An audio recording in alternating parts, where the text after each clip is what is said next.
There is a unique approach to minimizing air pollution in the country being introduced by a legislator from the lower house. And we have him as guest this week on Motoring Forum to talk about it. Good morning, Congressman Umali, and welcome to Motoring Today. Good morning, Butch. Thank you for inviting me here. Mr. Congressman, can you please briefly explain to our viewers your objective in filing House Bill 6121? I filed this bill because actually this was called from a former presidential decree of then President Marcos regarding adulterated fuels. No? And I thought that because of climate change, because of the Clean Air Act, this particular old law becomes very relevant because much of the pollution we're suffering is because of yung transport sector, no, yung emissions of yung buses, jeepneys, and basically coming from yung motors, no. You mentioned about the sale and distribution of adulterated petroleum products. How is it being done, and how rampant is this practice? Actually, you cannot really say it's a malpractice because under existing laws, what the process in the refining of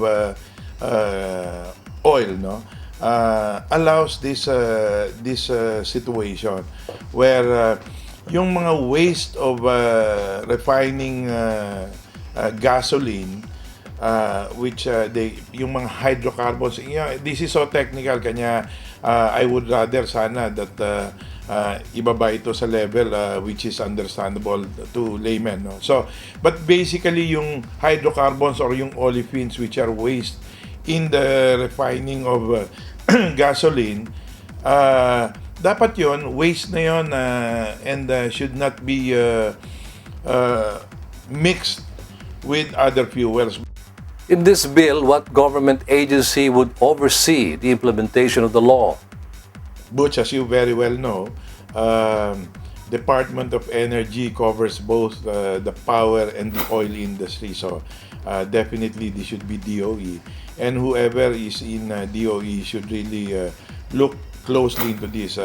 Fortunately for us, the incumbent Secretary of Energy, Secretary Naidi, Monsada, is really yung experience niya goes way back, and it's more on oil industry. So she has a good appreciation of this concern.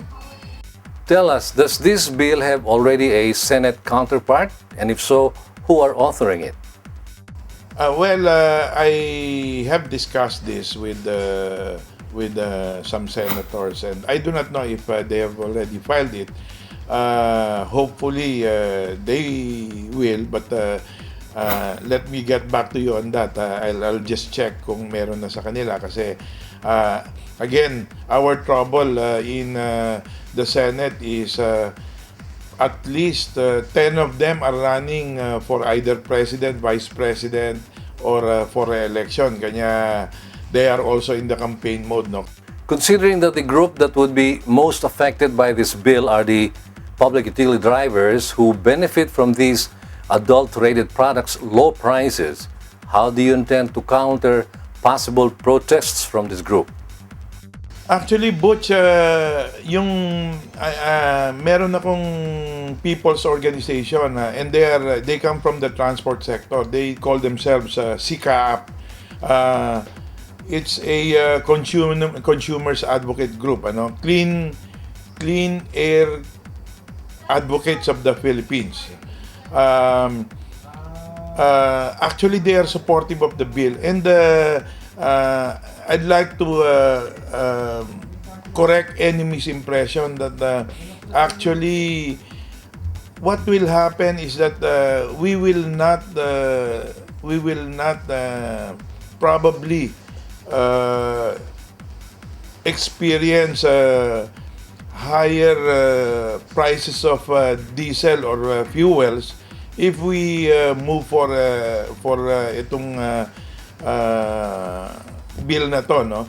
What will happen kasi is that yung process, the way I understood it, yung process, you will just not mix the yung waste of refining gasoline, which is called, yun na nga, yung olefins, no? You don't just mix it, and so the prices will remain to be the same. Ang nangyayari lang dito, ang tingin ko, is that the petroleum companies are the ones benefited, but they don't pass it on to the consumers. And so what will happen is that there will not be any price changes if you produce cleaner diesel. Lastly, Mr. Congressman, your message to our viewers? Yun, again, let me call on these advocates, yung SICAAP, no, they call themselves. Mga doktor ito.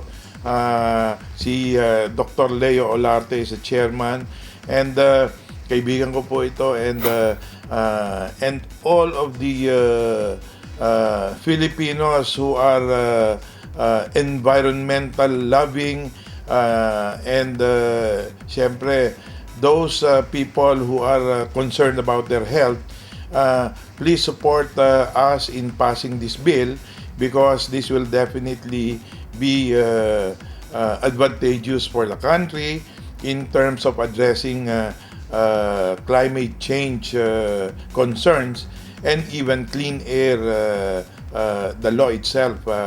We will have cleaner air once this bill is approved. Thank you for your time, Congressman Umali, and happy holidays. Salamat, Butch, for this opportunity that you gave us, and happy motoring. Congressman Rey Umali of Oriental Mindoro, our guest this week on Motoring Today's Motoring Forum.